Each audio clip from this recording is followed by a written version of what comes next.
soy forense, vivo con la muerte, entre la vida y la muerte. Uno como médico forense tienes que poner una especie de barrera porque se trabaja directamente con el duelo, con la muerte. Y eso hay que respetarlo también. Un cadáver es un libro abierto. No es una cosa, es un cuerpo, fue un ser humano. Aventar una bomba a donde yo trabajaba. Yo veía aquí los cuerpos en un lugar y allá por allá estaban así amontonados las cabezas.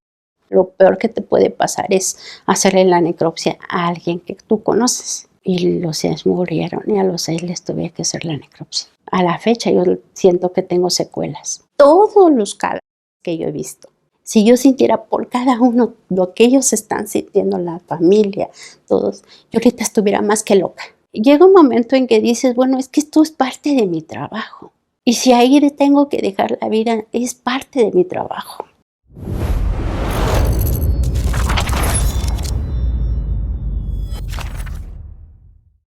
Buenos días. Por favor, ¿me podrías regalar tu nombre, edad y a qué te dedicas?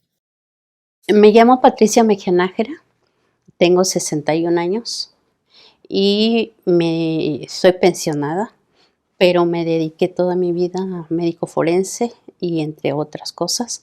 Actualmente solamente soy catedrática de una universidad a nivel licenciatura. Ok. ¿Y qué materia impartes?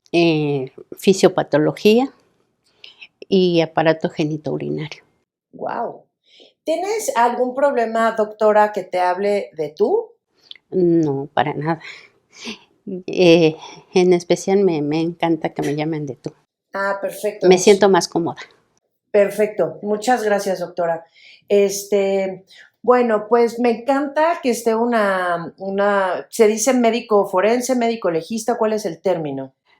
Pues en mi caso es médico forense, aunque mi papel en toda mi vida fue de médico legista.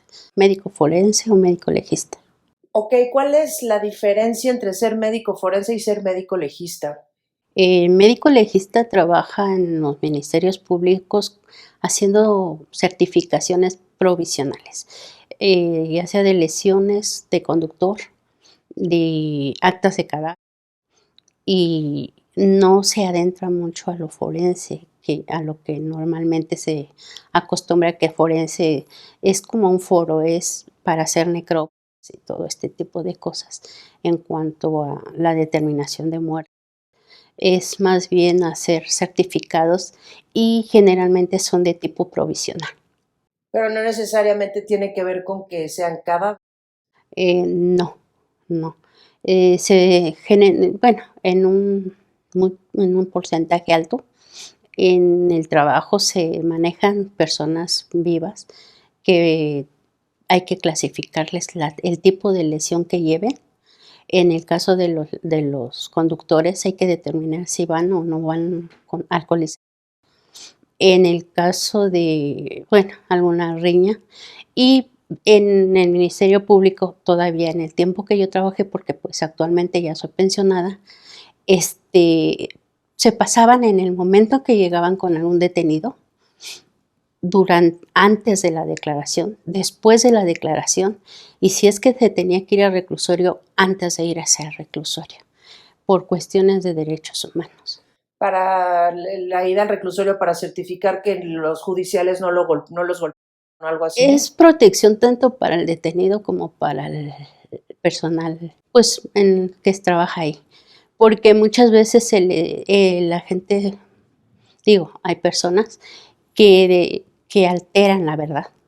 Entonces yo llegué a ver personas que se estaban golpeando ellos solitos y empezaban a gritar, auxilio, me están golpeando, me están golpeando. Y la verdad es de que nadie los estaba tocando. Entonces, para evitar ese tipo de cosas o que no se golpeen ya estando dentro de galera, pues se les certifica que llegaron, cómo llegaron, porque a veces ya llegan lesionados. Entonces hay que determinar que están lesionados desde que llegan. Determinar que si llegan sin lesiones, pues determinar que la persona se vaya al reclusorio, si es que se va, o se vaya a su casa sin lesiones. O sea, es proteger a la persona y proteger al personal que lo está atendiendo. Entiendo. Y dado que ahorita estamos hablando en particular del área de trabajo como médico legista Ujú. y que pues no necesariamente involucra a cada... Me imagino que es cualquier tipo de lesión, es decir, no necesariamente tiene que ser algo violento en el sentido de que una persona le infligió un golpe a otra, sino puede ser quizás alguna caída, algún choque o algo así.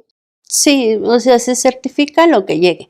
En el caso de que si van por hechos de tránsito terrestre, llegan lesionados, pero por el accidente terrestre. En este caso, pues se les certifica las lesiones que se provocó durante el percance, porque a la hora de determinar al culpable hay que ver si aparte de los daños materiales, hay que certificar si hubo lesionados o incluso si hubo cadáveres. Y entonces el trabajo como médico forense en específico, ¿cuál es?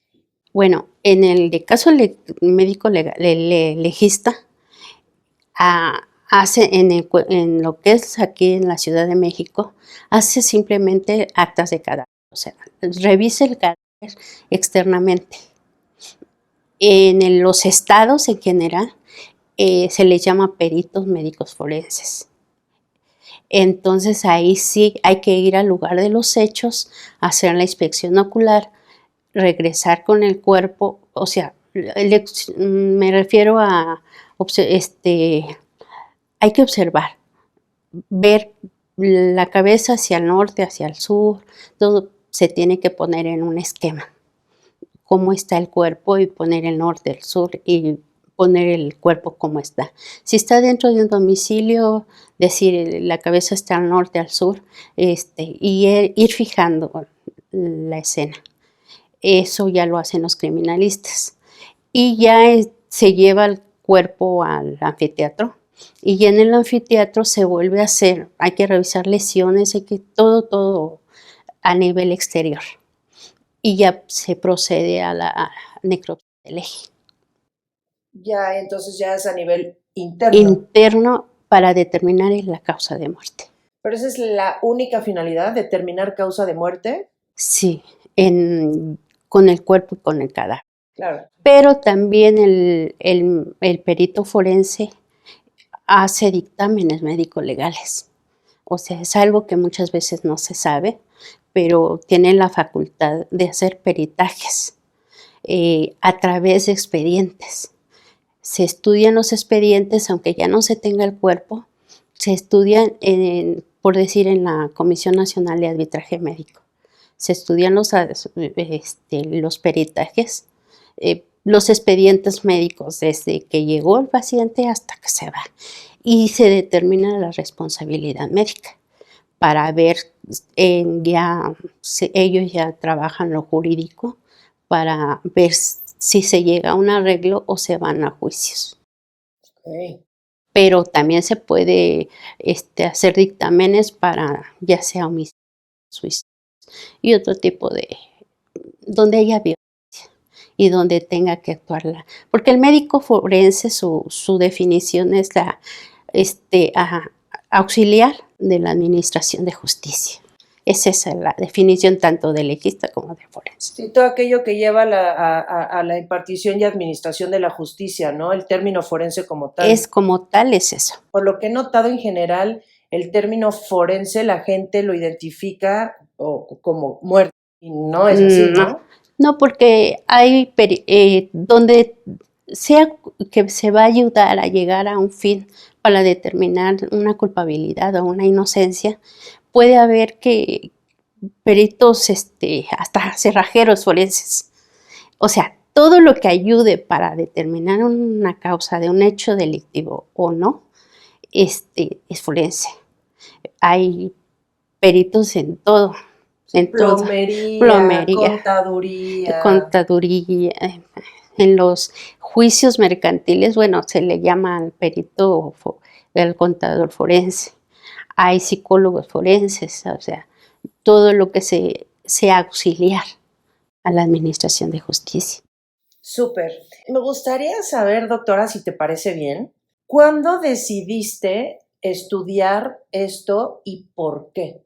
Pues cuando lo decidí tenía yo como 13 años. Qué chiquita. Sí, lo que pasa es que yo soy muy baja de estatura. Quería yo ser aeromoza o piloto. Pero me dijeron, cuando fui a orientación vocacional, no puedes por tu estatura. Me frustré un poquito, pero vi un curso de primeros auxilios y me metí al curso y de repente veía un programa en aquellos tiempos que me impresionaba, ¿Qué programa? el doctor Quincy. Ay, qué padre. Ajá. Entonces, nada más es el hecho de que destapaba el cuerpo y cosas así. A mí me impresionaba y lo llevaba, como pues siempre estuve sola en casa, lo llevaba yo tan así, con todos los detalles que daban, que yo me impresionaba de que nada más de ver, porque él decía que era un libro abierto. Y después un profesor, ya estando en la especialidad, decía que un cadáver es un libro abierto. Y yo ahora se los digo a mis alumnos. Entonces, sí es cierto, o sea, un cuerpo dice todo, sabiéndolo estudiar.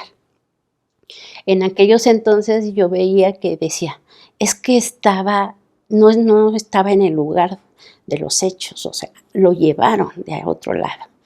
Es que estaba parado y recargado en una pared y lo determinaba por el tipo de lesión. Él lo determinaba y yo decía, wow, qué bonito, ¿no? A lo que yo veía en aquel entonces era el que si estaba recargado, Okay. era por proyectil de arma de fuego.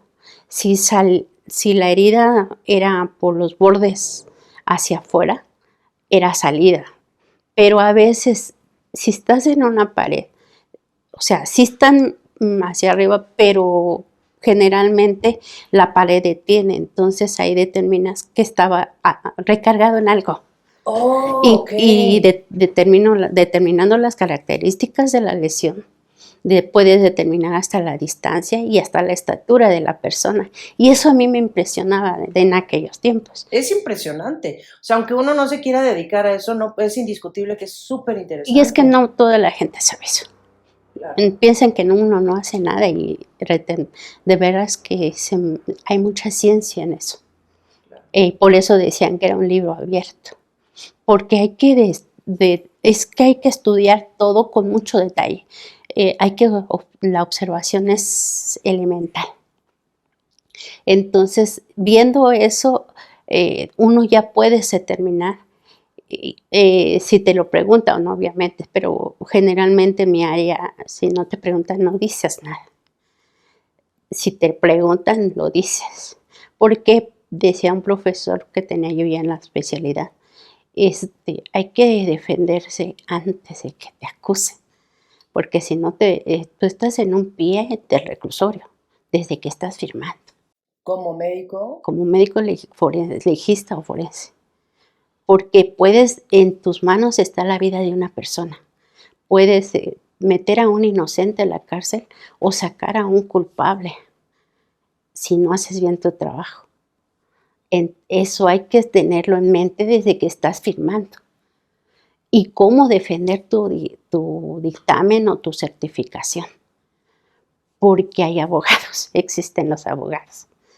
Entonces ellos van a ver cualquier detalle que te haya faltado, o de más o de menos, no importa que te vayas al reclusorio, a contarle que ellos saquen a su detenido. Eso es el detalle y la finura del trabajo. Yo le digo finura porque para mí es un arte. Yo hablo de medicina legal y se me prende la vida. Y no es porque sea morbosa, es porque es mucha ciencia, hay que estudiar mucho. Trabajé en la CONAMED en un tiempo, bueno, estuve colaborando un poco tiempo, y el hecho de estudiar los expedientes, que era tanto así, y ver que incluso no estuvieran maquillados, cosas esas, y determinar, hacer el dictamen, porque ahí ya son dictámenes, ya no es un papelito. ahí ya son varias hojas y se sigue todo el método científico hasta llegar a la conclusión. Y eso es, de verdad que es bastante interesante también. Y es una ciencia también porque se maneja el método científico. En medicina, el médico legista o médico forense lo tratan así como que, o sea, yo médico forense, válgame Dios, yo no lo hago. Y no, estando en un juicio de responsabilidad profesional en cuanto a un médico, así súper especialista, cuando está delante de un juez o de un juicio, quisiera juntito a él a un médico legista, porque aparte nuestra obligación es traducir el lenguaje médico al lenguaje jurídico. Tenemos que manejar los dos lenguajes. O sea, entonces necesitan encima de todo saber mucho de hecho, en la leyes. especialidad nos dan derecho penal. Nosotros somos los que les traducimos. Entiendo. La terminología, así sea un caso de neurocirugía o muy, muy, muy especializado, nosotros tenemos que saber de ese tema y traducírselo al abogado Ya. para que el médico no se vaya al reclusorio, no le finquen la responsabilidad profesional o en este caso pues la malpraxis. Me acabas de cambiar por completo el concepto de lo que significa trabajar bajo presión. No, es en tu caso sí es muy extremo. Sí, pero finalmente, bueno, en mi caso, yo cuando estudié la especialidad de forense, estábamos en la especialidad y oíamos allá en el CEMEFO, aquí en la Ciudad de México. Estudié, es que se fue a comparecer. Y se oía bien bonito, ¿no? O sea, ay, que se fue a comparecer nuestro maestro. No, comparecer es porque cometió pues, una equivocación. Entonces, tiene que ir al juzgado a ratificar o a rectificar. Y ahí está se agarra experiencia. Entonces, a veces hasta los mismos forenses o los mismos legistas requieren de un forense junto para que le haga un dictamen y ya se maneje el lenguaje jurídico. Entiendo. Y bueno, entonces ya nos platicaste, doctora, por qué es que decidiste estudiar esto. Ahora me interesaría saltarnos hasta la época en la que ya estabas estudiando. ¿Cómo funciona esta especialidad tan particular, tan llamativa, una especialidad que causa tanto morbo, ¿no? Funciona exactamente como todas las especialidades médicas, es decir, que estudias toda la carrera de medicina y después procedes a hacer la especialidad. Sí. Ok. 6 años de medicina más la especialidad. Y entonces, bueno, ya vamos a tus años como estudiante de medicina y luego la especialidad. Yo tenía que llegar a mi fin. Decían en las clases de prepa, ¿no? En la clase de lógica decían, es que todos tenemos un fin último. Y para mí era ser forense. Entonces, si yo no llegaba a ser forense, quizá yo me hubiera quedado frustrada. A fin de cuentas, yo cumplía con mis metas. Yo iba a la facultad y de repente se me ocurría ir a algún curso, cualquier curso, y generalmente eran de forense. Porque yo estudié medicina porque alguien me dijo que tenía que estudiar medicina para ser forense. Y, Dios mío, eso se oye muy feo, yo decía. Pero bueno, si tengo que ser médico para ser forense, pues me meto a ser médico, ¿no? Digo, afortunadamente me tocó, yo me siento orgullosa de la Facultad de Medicina y me siento que soy fui afortunada en llegar a ese lugar. Para mí fue lo máximo que me pudo haber pasado. Me sentí muy halagada y como para pensar en dejarla, digo, jamás. Claro, entiendo. Digo, tener el honor de estar en la facultad y en la ciudad universitaria para mí fue lo máximo. ¿Y tu objetivo era simplemente ser forense y ejercer la profesión o había un objetivo mayor aún? Yo soy inquieta. Logré ser forense. Logré tener un trabajo dentro del área. Yo me pensaba cuando estaba en mis guardias, ¿a quién le pagan por hacer lo que le gusta? O sea, me sentía afortunada. Claro, Digo, porque no toda la gente te paga por hacer un trabajo, pero además que te guste. claro. O sea, es algo que aún a mí me sentía afortunada. Pero aparte, yo sentí algo me falta, algo me falta. Entonces, hice otras dos especialidades. Hice otra maestría y la mitad de un doctorado. Wow, ¿de qué fue la maestría? Bueno, las dos especialidades fueron en cuanto a prevención del delito y derechos humanos. Y la otra fue la de sistemas penitenciarios y menores infractores. Y la maestría fue como compactar las dos especialidades que ya te digo, o sea, compactarlas.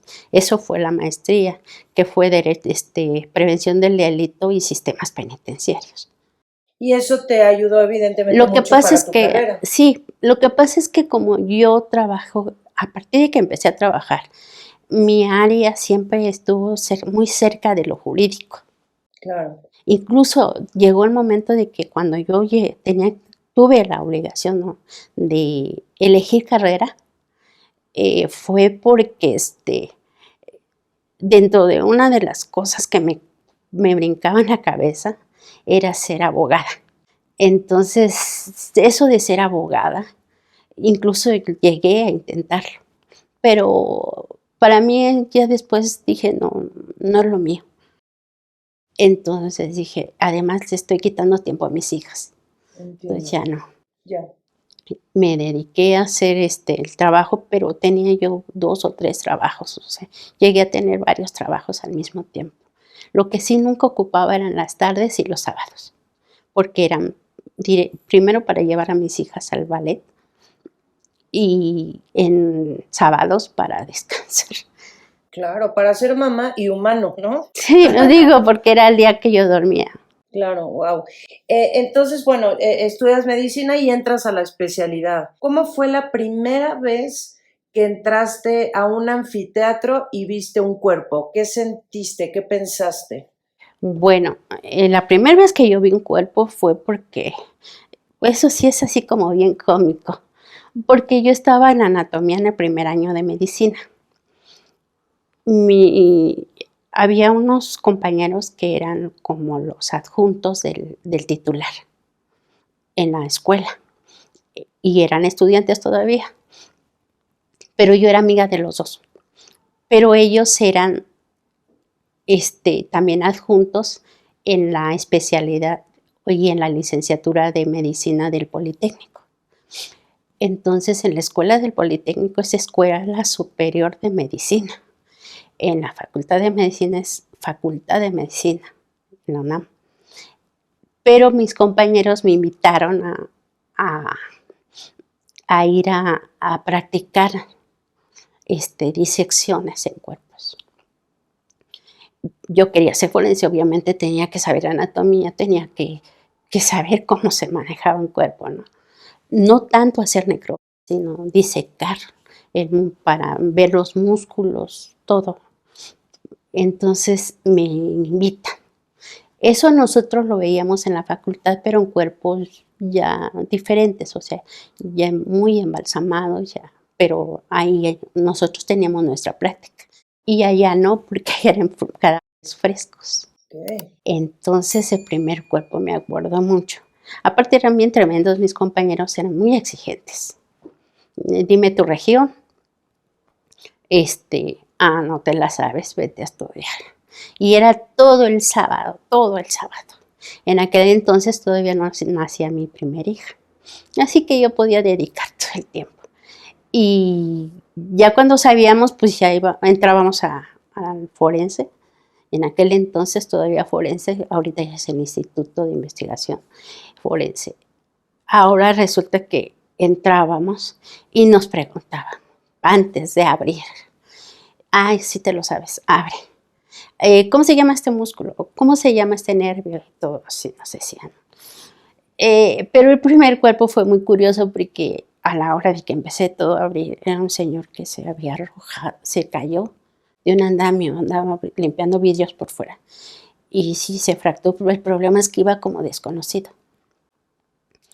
Y entonces, pues, después de cierto tiempo que los tienen en el forense, se tienen que ir a fosa común. En ese ínter, ya con cuerpos, pues ya no tan bien. Es cuando nos dejaban practicar. Pero teníamos la obligación de hacerles suturas invisibles, que les llaman. Dejar hacer sutura, como las costuras, que es por dentro y no ves más que un puntito por acá y otro por allá. Pero eso era parte de la estética, de no de dejarlos bien. Después, cuando que termináramos, empezamos a las 7 de la mañana y terminamos a las 9 de la noche. En donde yo estaba era por cuestiones de que era parte del trato de podernos dejar suturar, trabajar el cuerpo. Pero en general decía, bueno, es que tienes que dejarlo bien porque finalmente si aparece el familiar no le va a gustar que esté de esta manera. Entiendo. O que lo dejes mal. Pero aparte de todo es el respeto que uno como médico te vas inculcando dentro de la carrera. Yeah. Lo que yo estoy platicando fue cuando yo estaba en primer año de la carrera. Wow, sí. Entonces, y aparte yo no estaba en CEU, yo estaba con los alumnos del Politécnico. Sí. Me ayudó mucho ese tiempo. Ya después pues ya no podía porque el horario en la UNAM es quebrado, o sea, bueno, yo ahorita no sé cómo pero en mis tiempos era podías empezar a las 7 de la mañana y terminar a las 11 de la noche y tener un receso hasta de 2 o 3 horas. O sea, no había un horario. Sí, no podías tener una rutina marcada. No, para nada. Y entonces, esa primera vez que entraste a un anfiteatro y viste un cuerpo, ¿te dio miedo, te dio curiosidad? ¿Qué sentiste? Es muy impresionante, muy impresionante. Yo tardé una semana, aparte de que alguien me puso una broma, teníamos que dejar el cuerpo limpio y donde disecábamos, trapearle y todo para dejar todo en orden y guardarlo en gaveta. Y alguien me espantó. Llegó y me dio el brinco y brinqué y toda una semana estuve con pesadillas, no dormía, no comía. Mi mamá tenía que estar sentada junto a mí. Y en ese tiempo mi mamá dijo, ya no vuelves a la escuela. Te vas a otra carrera, pero ya no vuelves. Porque sí, fue muy impresionante para mí. Fue una semana de no hacer nada y bajé muchísimo de peso. Pero yo dentro de mí me dije, si no soporto esto, no voy a soportar la vida. Y no voy a llegar a ser forense. Entonces me fue al siguiente sábado y le hablé a mi instructor. Y ya fue que me encerraron, un encierro, como dicen con los toros, ¿no? De que lleno de cadáveres, yo solita de noche, todo, pero estar con miedo, con todo lo que pueda implicar. Yo me expusieron, mis mismos compañeros me apoyaron. Y yo ya fue que logré salir. Eso quizá no le pase a todos, pero a mí sí me pasó. Fue muy impresionante. ¿Y es miedo a qué? Tal vez mi pregunta va a haber gente que piensa que es una pregunta tonta, pero yo creo que el miedo que sentimos ante un cuerpo, el miedo que siente cada quien es un miedo algo diferente, ¿no? Pues es eso, principalmente por las pesadillas. Pienso yo que sí, porque por el tipo de pesadillas que yo tenía. Yo medio cerraba los ojos y empezaba a ver en la Facultad de Medicina es todo un pasillo y hay puertas y en cada puerta hay gavetas donde está lleno de cuerpos. Entonces, yo soñaba que se abría. Yo estaba de madrugada y salía del baño y veía cómo se iban abriendo, iban saliendo los cadáveres, se me venía. Corría a la salida por la escalera, no por el elevador, sino por la escalera, y sentía que se me cerraba la puerta, y ahí es cuando me despertaba mi mamá. O sea, ese tipo de zombies y cosas así. Wow. Entonces eran unas pesadillas tremendas. Y yo dije, no, es que si quiero ser forense, esto no me debe de pasar. ¿Y cómo fue la primera vez que tú tuviste que hacer una necropsia? No sé si se hace en equipo o se hace en solitario, pero como sea, tuviste que haber sido la líder por primera vez.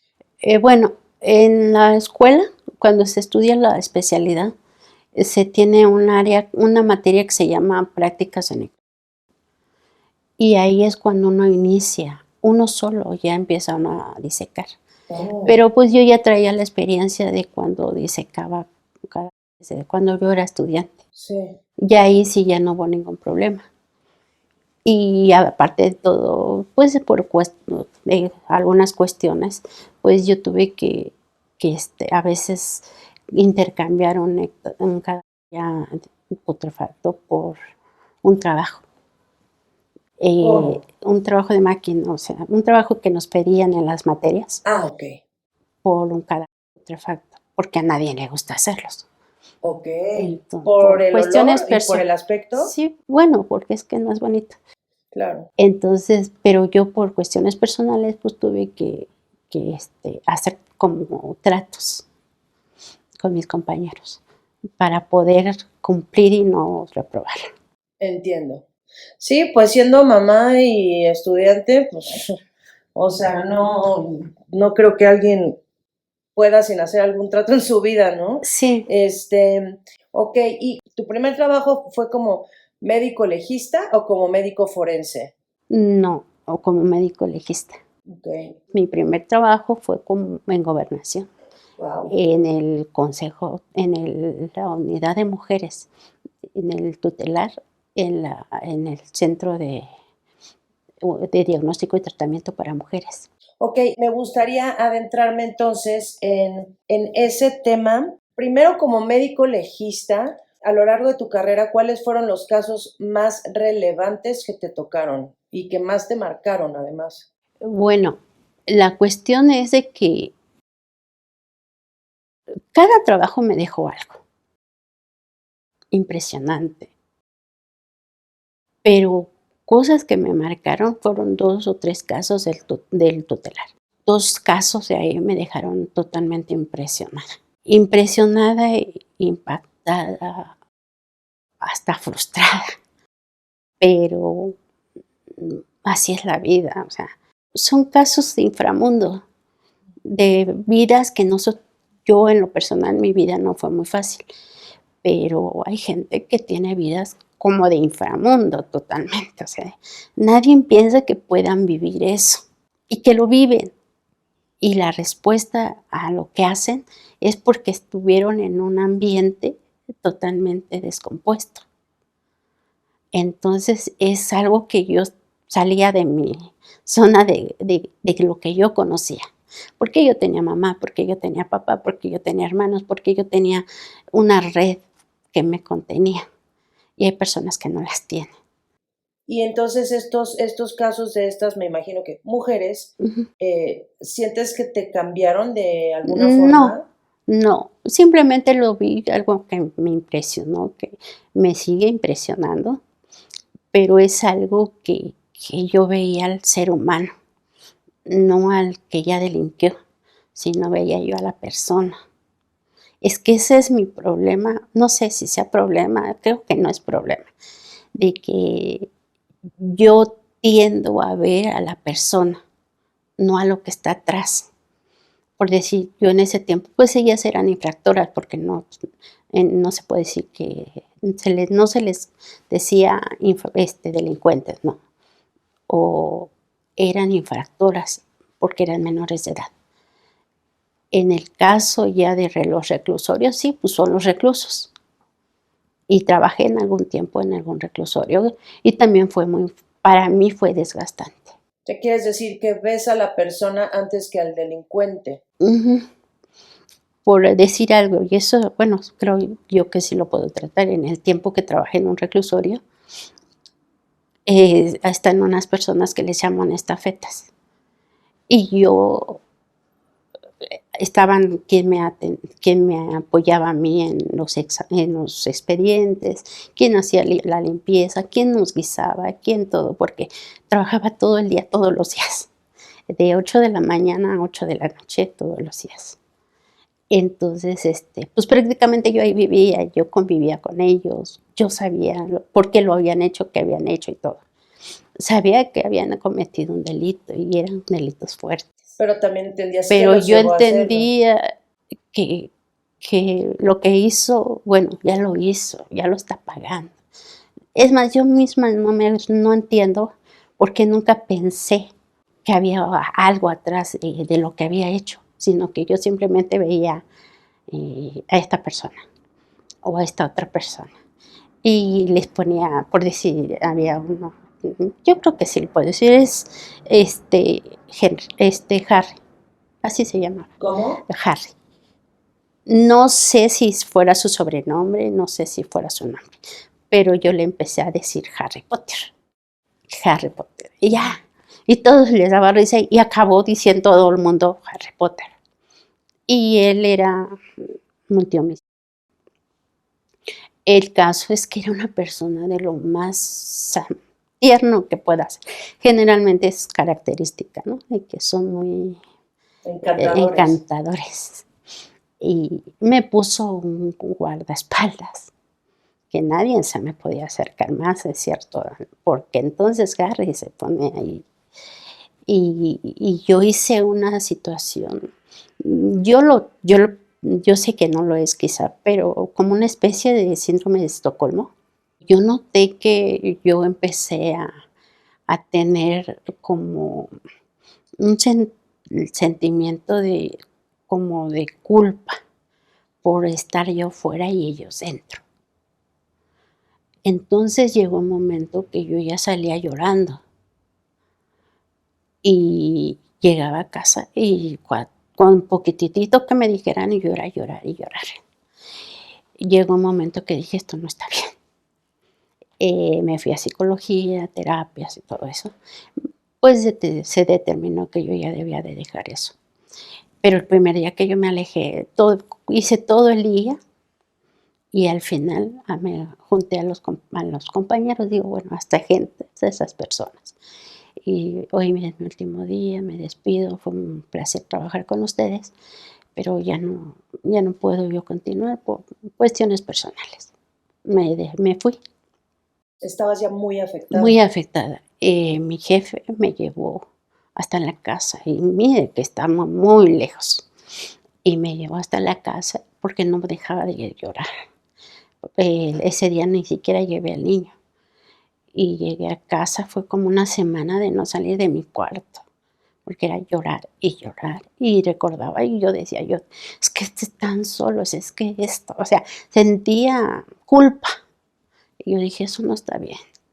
Nunca me ha pasado, nunca me había pasado. O sea, tu nivel de compasión llegó a tal nivel que sentías culpa de estar Pues no era libre y así ellos como presos. compasión, porque esa palabra a mí se me hace muy fuerte.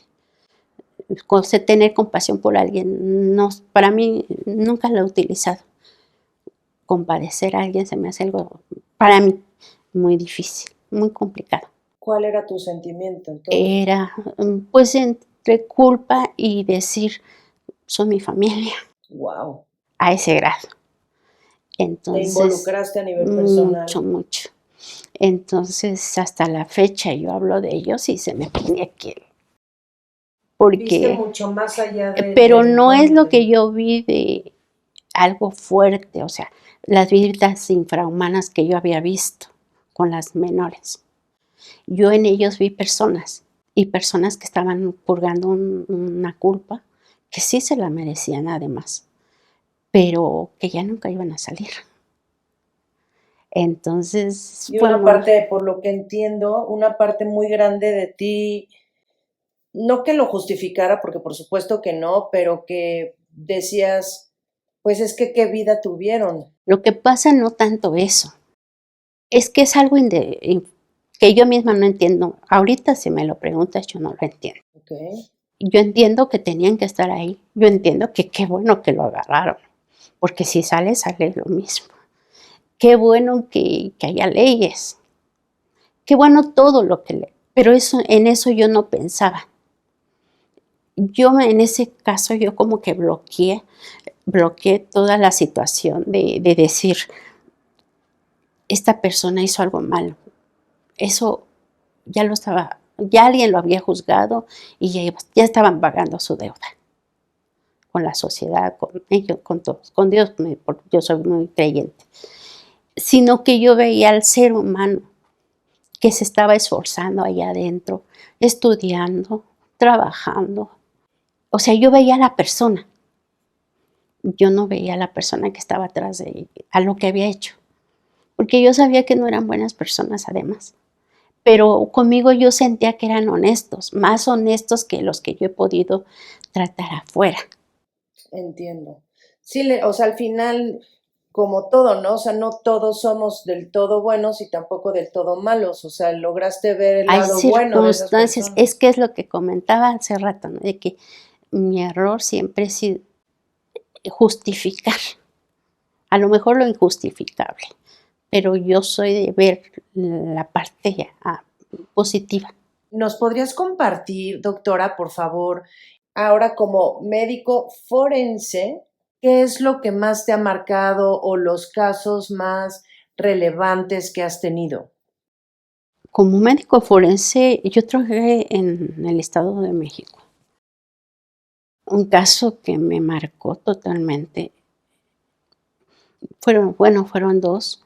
Uno, pues, que estaban involucrados compañeros de aquí, de la Ciudad de México, y eran 6, y fueron a un viaje, un paseo, y los 6 murieron, y a los 6 les tuve que hacer la necropsia. No me digas, ¿y eran tus amigos? Trabajábamos juntos en el Uf, distrito, pero yo en ese tiempo, en los fines de semana, bueno, no sé cómo acomodaba ya mis horarios, pero trabajaba en la Procuraduría del Estado de México y aquí en las noches. Entonces, a la hora de que llegué ya veía Procurador, Distrito Federal, de coches y coronas y todo, cuando yo llegué al trabajo allá. Dije, ¿qué pasó? O sea, ¿por qué del distrito? O sea, si estamos en el estado. Y sí, al verlos fue muy fuerte. Y luego totalmente más fuerte tener que hacerles la necropsia. Es que en medicina forense lo peor que te puede pasar es hacerle la necropsia a alguien que tú conoces. ¿De Que alguna usted manera conoce. crees que te nubla el juicio? No, no, porque primero está el médico, o sea, primero está la profesión, primero está el profesionalismo. Pero sí es muy complicado porque dice, sí te deja secuelas. A la fecha yo siento que tengo secuelas. ¿Cuáles son las secuelas que sientes que Insomnio, tienes? depresión, el pensar a veces en ellos y sentir todavía esa sensación de duelo, es fuerte, es fuerte. El otro caso que me impresionó fue igual, un suicidio, homicidio. El papá murió 2 niños, los mató el papá y él se suicidó, y para que él quedarse con la custodia. Él dijo en las cartas de duelo, las cartas estas que dejan, es decir, decía que él se iba a ir con sus hijos y que la señora se quedaba para que hiciera su vida. Ahí la situación y el problema es que él no se fue con sus hijos. Digo, de acuerdo a mi creencia. Sí, él se fue a otro lado. ¿Quién mata a sus hijos? No se puede ir al cielo como si fuera 2 niños, ¿no? O sea, era tal su depresión y fue en temporada de diciembre. Y casualmente de momento, en un tiempo, yo acudí a sus misas, me hice amiga de su mamá, no sé por qué me involucré. De repente ya estaba yo involucrada. La señora se acercó mucho a mí en el trabajo, me llevaba algo o le invitaba yo a comer. Su duelo era fuerte, ¿por qué? Porque era su hijo y eran sus nietos. y la señora se sentía a gusto conmigo, entonces yo le puse el hombro, por decir algo, pero eso no se debe de hacer. O sea, nunca se debe de involucrar uno pues, con nadie. Y hasta la fecha no encuentras alguna razón psicológica de por qué te involucraste tanto. Mm, no, no, no. Si pudieras cambiarlo, ¿no te involucrarías o lo volverías a Yo hacer? creo que lo volvería a hacer, lo mismo que con los reclusos, que es donde trabajé. Entonces, no, no, yo creo que sí lo volvería a hacer. En alguna ocasión llegué a trabajar en la noche y me dicen: "Doctora, hay un cuerpo". "Ah, sí, tiene su clave, es un cuerpo". Era 6 de enero y le digo al policía: "¿De qué es?". "Es un niño". Entonces ya el niño, está bien, ahorita voy. Agarro mis papeles, mi tabla, me voy al anfiteatro. Vi al muy mal, muy destrozado. Escribí todo. Y estuve platicando al chiquito y: "Mira, vas a llegar, vas a ver angelitos", y bueno, cosas que se me venían a la mente, se lo estaba yo diciendo según yo al niño. Salgo, me meto. Como a los 10 minutos o 15 minutos me llaman: "Doctora, hay una señora que se está desmayando, está muy mal allá afuera". Salgo, la recuperé, le dije que entrara y que se acostara. Ahí mismo en mi consultorio, pero en la parte de atrás teníamos una mesa. "Recuéstese, por favor, y trate de estar tranquila, ya no respire tanto como no ventile, hiperventile, o sea, respire normal para que no vuelva a pasar lo que pasó". "Está bien". A las 3 de la mañana, 3 4 de la mañana. Y ya no es que se me hubiera olvidado, es que yo seguía trabajando, viendo detenidos, viendo lesionados, viendo de todo. Pero yo era muy risueña en mis trabajos, así, muy risueña. Entonces, de hecho, creo que mi estrés yo lo manejo con risa en determinados momentos. No sé qué dijo el policía y yo me reí. No así con carcajadas, pero sí me reí.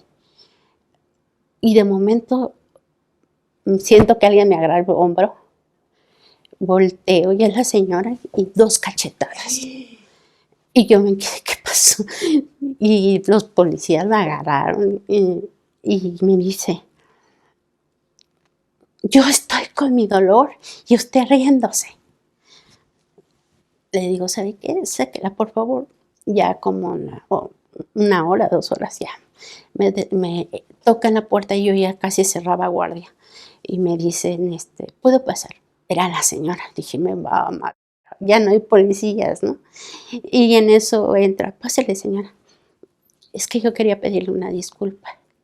La que está en duelo soy yo, no usted", me dijo. Dije: "Mire, señora, más bien discúlpeme usted, pero le voy a explicar algo.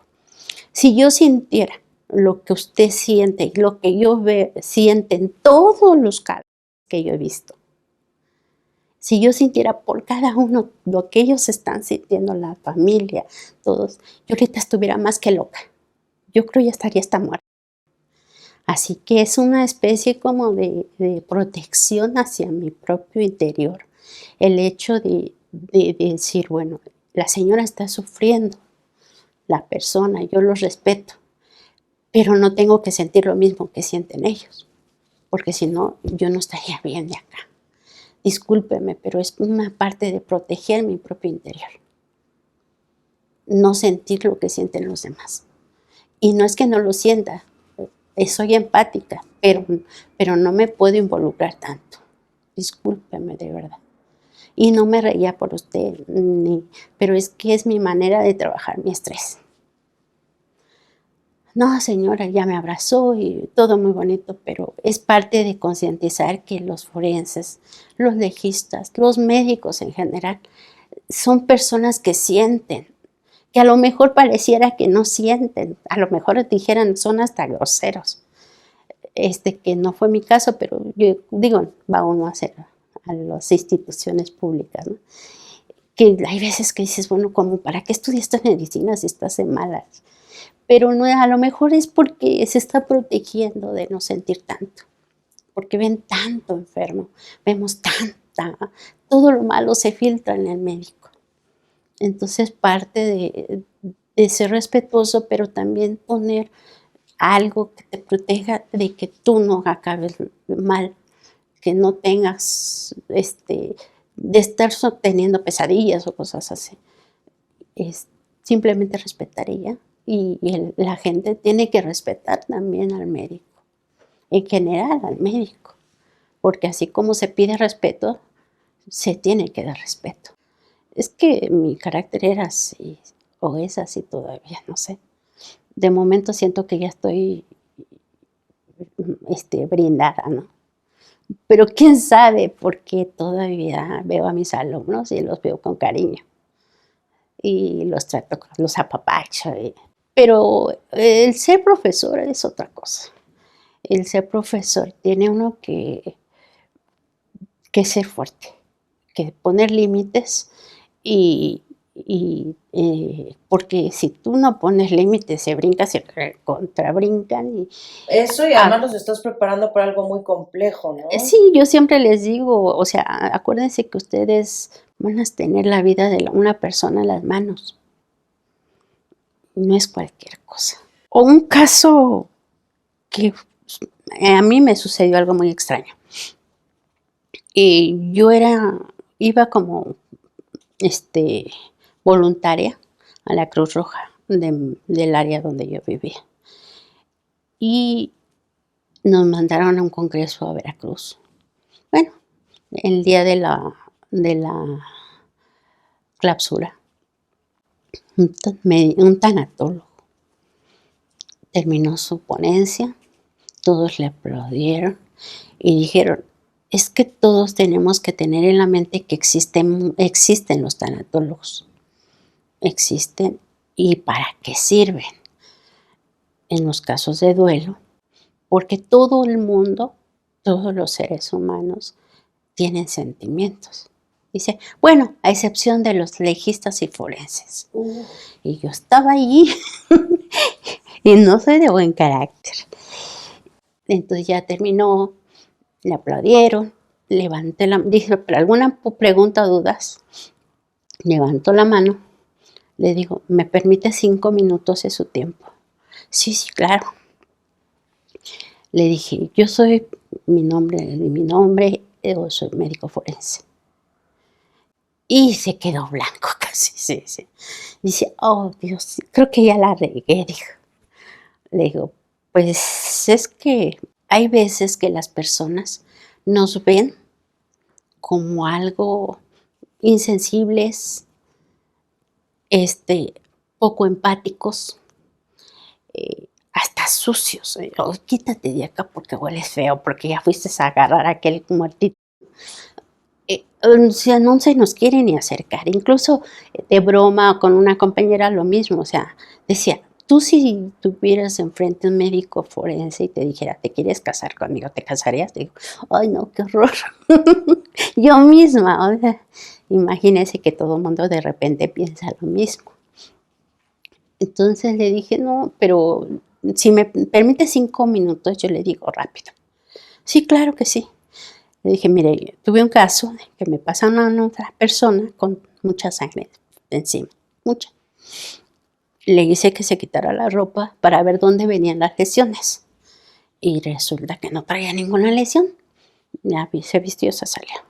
Eran, le digo, como a las 8 de la noche, a las 3, 4 de la mañana me dicen, doctora, tenemos un un cadáver. Le digo, sí, pero yo no bajo a ese anfiteatro. No me gusta porque hay muchas ratas. ¿Por qué hay muchas ratas? Había. Bueno, ahí, no sé, nada más me mandaron a cubrir ahí.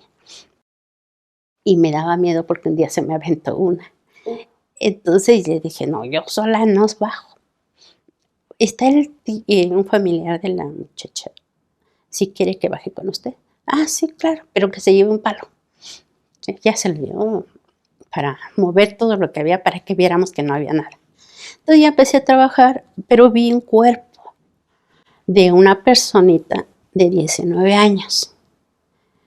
Era de baja estatura, y tenía solamente un hoyito aquí, un hoyito, pero estaba totalmente como como mármol, o sea, no tenía ni una gota de sangre. Entonces, yo tenía una niña mi hija la mayor tenía 19 años. Tenía el mismo corte de pelo, su misma complexión. Quizás, no sé, yo polaricé, o sea, traspolé. Y en el momento la revisé, que no tuviera más lesiones, no salí de ahí, pero yo ya sentía que algo, aquí adentro algo me había cambiado. Entonces llegué al consultorio, empecé a trabajar el dictamen, el certificado, el provisional que se hace, que en la lesión a describir la media afiliación, todo lo que se tiene que hacer. Pero empecé a llorar, me escurrían las lágrimas y llorar. Yo soy muy llorona, llorar y llorar y llorar y llorar. Entonces empecé a escribir todo lo que sucedió y hice un poemita. Todo esto se lo platiqué yo al tanatólogo. Le dije, pero permítame, nada más les leo. Yo lo llevaba en la bolsa, porque yo todo lo que escribo en cualquier lado y lo guardo en mi bolsa. Me da mucho por escribir. Entonces escribí un poema y se lo leí. Al final todo el mundo estaba llorando, porque es muy fuerte el poema, por cierto.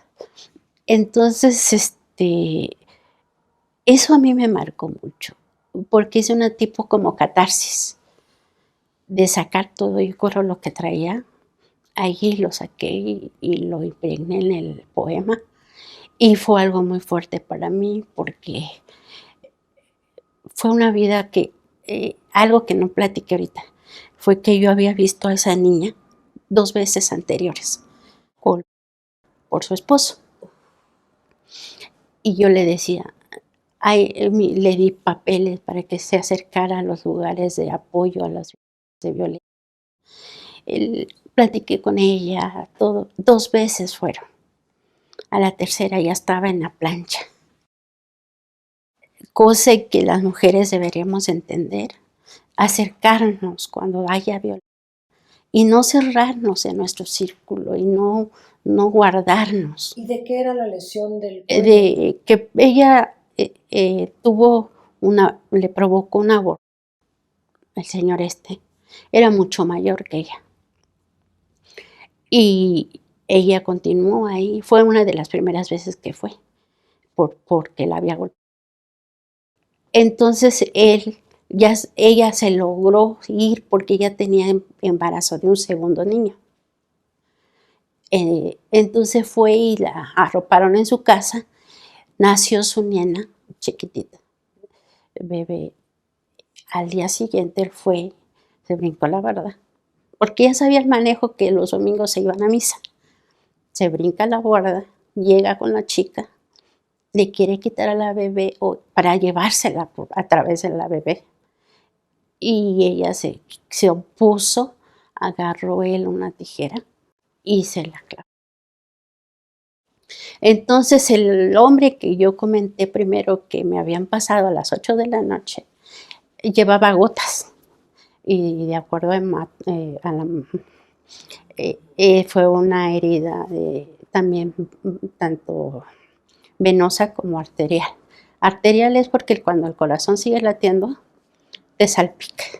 Al ritmo de los latidos. Sí, al ritmo de los latidos. Entonces lo que él llevaba. Aparte yo vi a la niña en la sala de espera, a la bebé la llevaban, yo no entiendo mucho, nunca entendí durante los años que trabajé, que siempre llevaban, creo que hasta se embaraban de sangre, para que, no sé si pensarían que uno cuando ve sangre más alto te queda así. No, uno tiene que lavar para ver la dimensión de la lesión, ¿no? Pero en este caso fue muy fuerte porque quedó una bebé de 2 meses. O unos días, no sé bien la edad de la bebé, pero la llevaban, estaba en la madrugada ella. Y la chica ya en la plancha, una vida destruida, porque No sé si sea vergüenza, no sé el aspecto psicológico, psicocultural que ocurren en los casos de violencia en la mujer. Muchas veces ahí no hay de que si eres profesional, de que si la persona es, no, las edades, o sea, no importa, la violencia existe. Entonces, si la mujer no detecta que está siendo víctima de violencia, simplemente se encierra en su mundo y acaban como esta chica en la plancha. ¿Y hubo justicia? ¿A él lo Sí, de metieron? hecho fue el que yo vi a las 8 de la noche, que lo habían agarrado en el lugar de los hechos. O sea, estaba ahí en calidad de Y detenido. ese hombre pues iba a pagar su culpa, porque estaba como detenido. ¿Y se veía arrepentido? No. No, estaba riéndose. No tendrá, ¿me regala ese juguito que tiene usted ahí? ¿Me regala usted una galletita? Riéndose. El hombre no sentía, o sea, no visualizan. Y ya había matado a su esposa y ya había matado anteriormente a un hijo. Había dejado huérfana a su bebé. O sea, no entiendo, o sea, hasta dónde. Pero ahí lo importante es de que la misma mujer entienda que está siendo víctima de violencia y que hay que acudir, apoyarse, ayudarse. O sea, porque si no te ayudas tú, no va a existir quien vaya y entre a tu casa y vente. No puedes, o sea, la decisión y la responsabilidad es de la propia mujer. Sí, porque nadie niega que existe la violencia en contra de los hombres. El problema es que los hombres son más fuertes que las mujeres. Entonces, cuando la violencia se ejerce de hombre a mujer es más violenta, digámoslo así, ¿no? Bueno, es que en la mujer, digo, para eso ya se codificó, ¿no? Ya se encuadró el delito de feminicidio. No existía. Y todavía les cuesta trabajo a los ministerios públicos determinar si es feminicidio o no. O les da flojera o no sé. Hay muchas cosas que no deberían de hacer dentro de las lugares de administración de justicia y de injusticia. Entonces, pero en este caso, lo que menciona ahorita, en violencia contra los hombres, también la hay, y violencia fuerte. El problema es que no se sabe, porque todavía vivimos en un país de que el hombre no puede ser violento. Y yo como médico legista, en los años que yo estuve como médico legista, vi muchos casos de hombres súper golpeados ¿Por mujeres? por sus esposas o sus parejas. En todos estos años del ejercicio de la medicina legista y forense, ¿hay algo que nos puedas compartir a modo personal? Porque claramente a modo médico es más difícil responder lo que te voy a preguntar.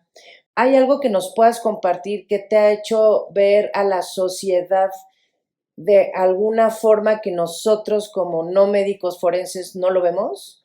Sí, lo que pasa es que uno como médico forense, decían los compañeros, pisamos muchos callos. Hay gente que se va al reclusorio, hay cosas. Trabajé en algún estado de la República donde hay mucha violencia. Y bueno, pues fui presa de un secuestro por 2 semanas. No me digas eso, doctora. ¿Fue como venganza de algunos callos que pisaste? Fue por un dictamen que salió a favor del implicado y que su familia nos llevó y ya no nos dejó salir. Y y el abogado habíamos sido parte de la defensa. Y fue algo tan feo porque, pues, para empezar no queríamos ir, nos subieron a la fuerza y llegamos a un lugar, sabe Dios dónde, en un lugar que es muy conocido por este tipo de cosas. Y no sé cuánto tiempo tardamos en liberarnos. Nos liberaron, pero pienso yo que más bien era como la ley fuga o algo así. Nos logramos esconder y de ahí solamente bajábamos por el monte de noche y en el día nos quedamos quietecitos para, entre las hierbas para que no nos ubicaran. Así llegamos al lugar donde llegamos, pues nos trataron médicamente, mucha deshidratación, desnutrición, golpes por todos lados. Pero yo no tengo la visión, o sea, no entiendo, no veo yo cómo, qué pasaron en ese tiempo. Supe, porque nos fuimos tal día y regresamos tal día. Supe el tiempo, pero yo no supe qué pasa, realmente qué pasó día por día. No entiendo. Mi mente está totalmente así, bloqueada. Y quiero que se quede así. Claro, Para que se acuerda uno, ¿no? Y Sí. he tratado con psicoanalistas y todo, y no sé qué pasó. Mi mente está totalmente bloqueada. No, es más, a veces pienso o sueño que no fue cierto. Embarazada de 6 semanas, pienso y veo todo lo que yo tenía. Mi mentalidad en aquel entonces fue de decir, tengo a alguien aquí que tengo que cuidar, que es mi bebé 6 semanas de embarazo. Fue lo que me hizo sobrevivir. Y a la persona que va conmigo, que era cristiano, sus oraciones y yo también, pero llegó un momento en que dije, ya quiero, yo soy suicida, o sea, por naturaleza. Si me vas a matar, mátame, pero a mí a él déjalo ir. Pero ya termina con esto, ya me cansé. Porque exactamente agarraste a alguien que no le importa estar en esta vida. Así que hazlo, ya. Fue así como, ya. Y fue lo que nos ayudó. Dije, llévatela, llévenselos. Pero yo sí tengo la sospecha de que fue como decir, llévenselo y por allá terminen, pero nos dejaron en lo que dio la vuelta a la camioneta, pues fue que nos escondimos. Y ya de ahí no me acuerdo. Una vez vimos un programa ahí en la televisión, un documental, y reconocí el basurero donde pasamos. Y empecé a llorar. Pero fue algo muy fuerte. Todavía no quiero acordarme. Lo siento profundamente, de verdad. Qué pesadilla pasar por algo así. Sí, y por hacer bien nuestro trabajo. Hacer bien nuestro trabajo y haber dejado libre a una. Porque tuve que ir a ver que el médico anterior había hecho todo mal. Pero es que él fue inteligente. Porque él hizo todo mal. A propósito. A propósito. Y yo llegué a corregir lo que él había hecho mal y tuvo que salir.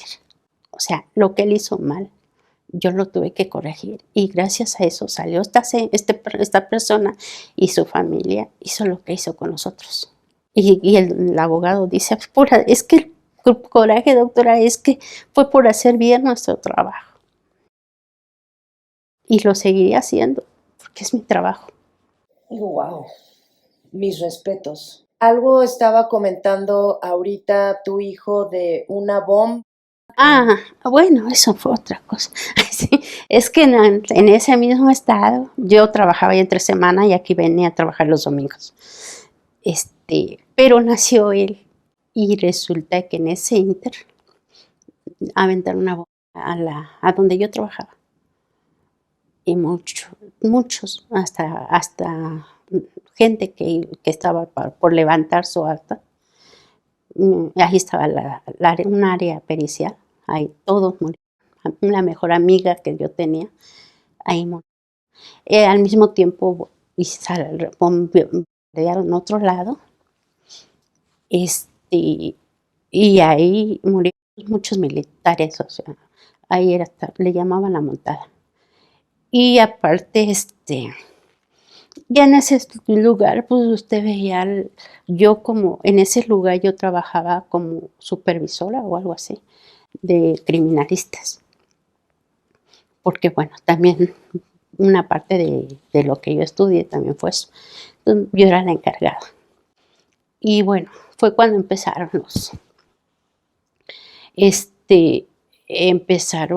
yo veía aquí los cuerpos en un lugar y por allá estaban así amontonados las casas. Fue cuando mi jefe dijo, Llegaba a casa, en la casa ya, debajo de la puerta veía, sabemos quién está, con quién eres, cómo estás, te va a ir bien mal. Y mi jefe y todo el mundo recibíamos las mismas amenazas. Entonces, pues ya sabíamos de quién venía. Era nuestro trabajo, lo teníamos que hacer. Pero llegó un momento, después de los descansados,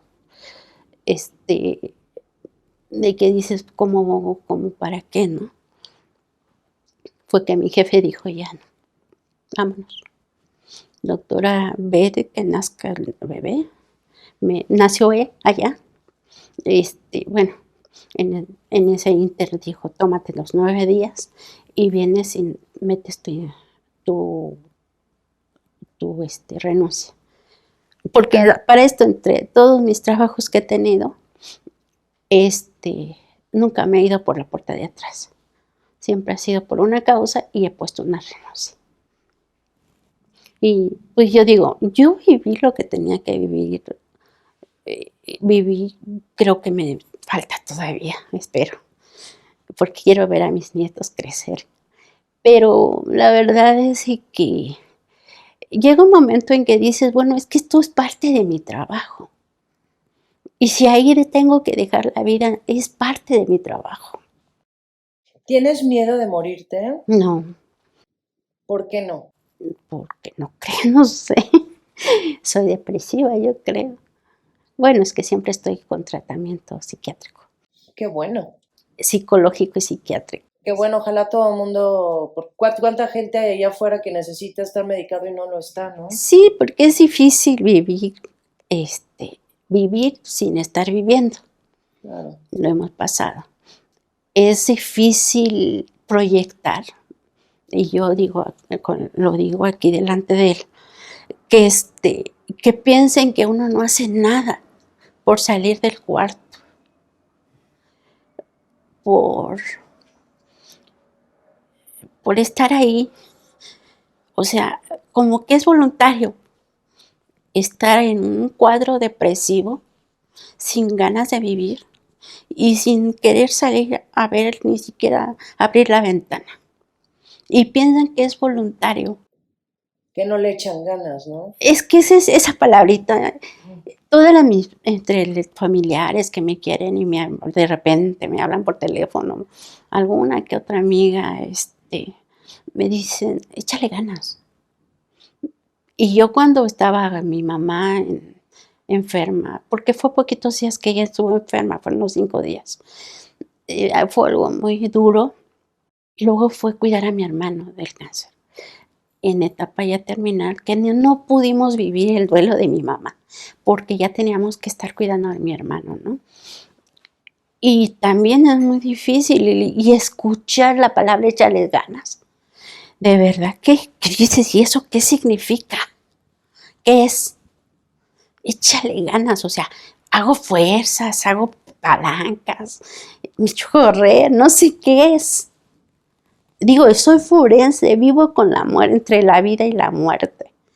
Porque yo cuando estudiaba la carrera, la especialidad en forense, yo trabajaba en una clínica de maternidad. Así que en el día, o de la tarde, o las guardias nocturnas que me aventaban en la clínica, estando embarazada de mi hija, la segunda, yo atendía partos. Así que, y eran muchos partos, era una zona muy marginal. Y se atendían muchos partos. Y llegaba a la escuela y tenía que hacer muchas. Entonces estaba así como que oía el primer llanto, que es lo máximo, y me ponía a platicar con el muerto. Un día le golpeé a un muerto, porque yo también, digo, no, estaba en etapa de rigidez. Le agarro los dedos así, y yo con una panza así de mi segunda hija, y de repente lo muevo, se mueve el hombro, pues se zafó, y hizo este movimiento y me pegó al grado de que me mandó al hospital. Y yo, como instinto, le doy el trancazo y le digo, ¿por qué me pega? Si yo todavía estoy hablando bonito, ¿por qué me pega? hablando yo con el muerto, cuando entra mi maestro y dice, ¿qué pasó? No, es que este me pegó. Dice, es que no, Pati, ¿en qué cabeza cabe que pienses que se va a quedar así? Pero pues yo apenas estaba estudiando. Entonces son cosas así como muy curiosas, ¿no? De que se hace uno cosas de que por instinto. De que digo, ¿cómo le pegué? Y aquel, pues, digo, ya estaba muerto. Claro. ¿Qué tienes que decirnos respecto a la muerte? ¿Tú cómo ves la muerte? Antes que nada, desde el aspecto científico. Bueno, la muerte, la vida es un ciclo. Lo más seguro que tenemos en la vida es la muerte. Todas las personas no están acostumbradas a hablar de la muerte, pero es algo muy natural que tenemos que ver de manera natural. Ahí la situación que no se hace, porque yo no lo he hecho, es el apego que tiene uno con las personas. Yo pasé una situación muy complicada de enfermedad de una de mis hijas y de momento le dije a mi mamá, mamá, pero ¿por qué yo? ¿Por qué todo me pasa a mí? O sea, todo lo habido y por haber me ha pasado. ¿Por qué? O sea, ahí dejé mi vida. O sea, en ese inter de esa enfermedad, yo dejé mi vida. Ahí yo perdí mi vida. Ahí ya no me interesó. Decía ella, pero ¿por qué yo? Y se me voltea y hasta me hace, porque todavía como si la estuviera viendo. Me volteé y me queda viendo. Me dice, ¿y cómo por qué tú no? O sea, ¿por qué aquel sí y tú no? ¿Tú quién eres para que no te pasen cosas? Piensa que las cosas que pasan es por algo y tienes que ser fuerte porque ahorita tu hija te necesita. Y a mí no me vengas que por qué Dios, por qué yo no, o por qué yo sí, sino que simplemente eres una persona y toda la gente sufre a su manera. Y si algo te está pasando ahorita es porque algo grande vas a tener más adelante. Grábatelo. Yo estoy sufriendo, me dice, pero tú tienes que aprender a aceptar lo que la vida te está dando. Tú has sido muy afortunada, hija. Así que tienes que aceptar lo que Dios te dé. Y me quedé pensando y se los he transmitido a mis hijas, ¿no? De que cuando ya se sienten, como decía hace rato, a punto de tirarla, dices, bueno, ¿por qué no? Piensa que algo mejor te va a venir. Y ahora sí que lo principal es luchar y seguir adelante. No hay de otra. ¿Y cómo ves la muerte desde el aspecto espiritual, tu forma personal de ver la muerte? Es algo bien difícil de contestar y a lo mejor hasta se oiga raro, pero sí, en medicina legal conocí varios compañeros, yo pienso que muchos, incluso quien me enseñó a hablar con el cuerpo, pedirle permiso para trabajar con ellos. Hay por ahí alguien que yo escuché que no, que nadie habla o que no te escucha. Digo, a lo mejor y no te escucha, pero tú te vas a sentir tranquilo de que estás tratando con respeto lo que estás haciendo. Es nada más por el respeto al cuerpo, que estás donde vas a trabajar. No es una cosa, es un cuerpo, fue un ser humano. Y de ahí muchas cosas espirituales que yo he aprendido dentro de mi carrera. Me han pasado cosas espirituales que yo he tenido que también sentir, pero finalmente es algo que tiene que ocurrir. Es algo que todos tenemos que pasar, la muerte. Y digo, dentro del trance, pues yo era fanática de tomar paquetes de funerarias, así que creo que ahorita todavía tengo un montón, de que ya tengo preparado el funeral de muchos de mi familia, de mis hermanos, de todo. Ya está ahí el funeral, ya nada más llama por teléfono y ahí está, porque es parte de la vida y duele, porque duele muchísimo, pero es algo que tiene que suceder. ¿Y crees que hay una vida después de la muerte tú como persona, como mujer, no como médico? Yo como mujer tengo la certeza de que sí. ¿Por qué tienes la certeza? Bueno, voy a comentar algo que igual y no me gusta, no quería yo hablar mucho de cosas personales, pero tuve un infarto cuando mi hija, la segunda, tenía 23 días de nacida. Oh, Entonces yo llegué al hospital y en el momento decía, no cierres los ojos, no cierres los ojos. Y yo solamente empezaba como a querer perder el conocimiento y de momento, dale, ponle esto, ponle el otro. Y escuchaba y yo de momento empecé a sentir algo que me estaba absorbiendo, pero arriba, pues nada más estaban las dos niñas y yo, una ya recién nacida y la otra más grandecita. Y yo las veía así, pero yo cuando desperté con mucho dolor, desperté con, yo sentí que me absorbía, pero yo sentí como que finalmente llegué y vi como mucha luz y de repente por allí las caritas de las niñas. Entonces yo cuando despierto le digo a la enfermera, un favor, no le dice a la señorita que me trajo, o sea, mi enfermera, donde yo trabajaba, había una enfermera y que ella me había llevado. Le dice por favor que avise a mi casa, porque deben estar preocupados, para que no se preocupen. Y me dice la señorita, ¿cómo estamos? Pues, y le dije la fecha, pero la fecha en que yo llegué, resulta que ya habían pasado 2 semanas. oh. O sea, no existe el tiempo a donde vamos, no existe, pero existe. O sea, sí, sí estuve ahí, pero no,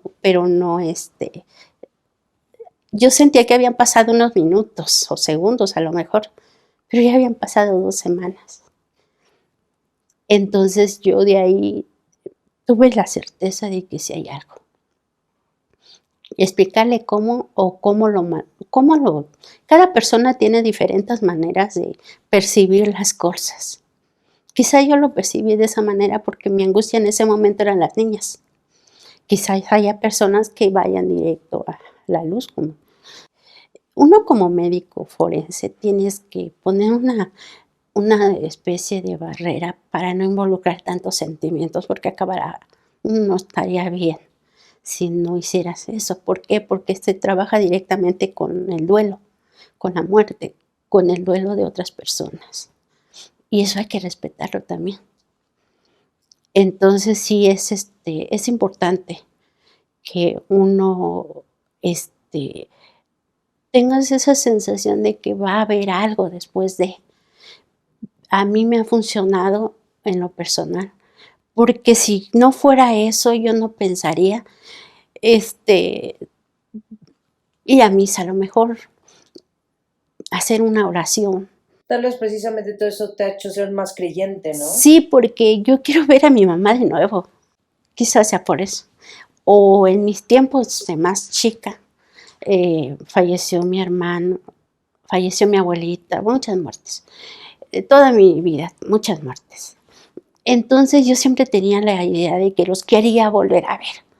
Y eso me hizo ser, a lo mejor, yo pienso que no buena persona, porque yo tengo un carácter tremendo, pero sí respetar y acercarme a mi religión. Y sobre todo, mucha gente piensa que yo no. Yo soy lo peorcito, la oveja negra, cosas así, ¿no? Por cuestiones personales. Pero lo que no sabían es que yo en mis guardias de 24 horas los domingos aquí, de 2 horas de comida, yo usaba una para ir a misa en el lugar donde yo estuviera. Iba a misa 1 hora y otra hora comía. Pero eso nadie lo sabía, porque es algo muy personal. Algo que no tengo, decía, o sea, dentro de la religión, ¿no? O sea, que no sepa tu mano derecha lo que hace tu izquierda. Y esa siempre fue mi lema. O sea, ¿por qué tengo que andar diciendo esto? Si yo lo estoy haciendo es porque lo tengo que hacer, porque es mi espiritualidad. Y es lo que me ha ayudado a sobrevivir.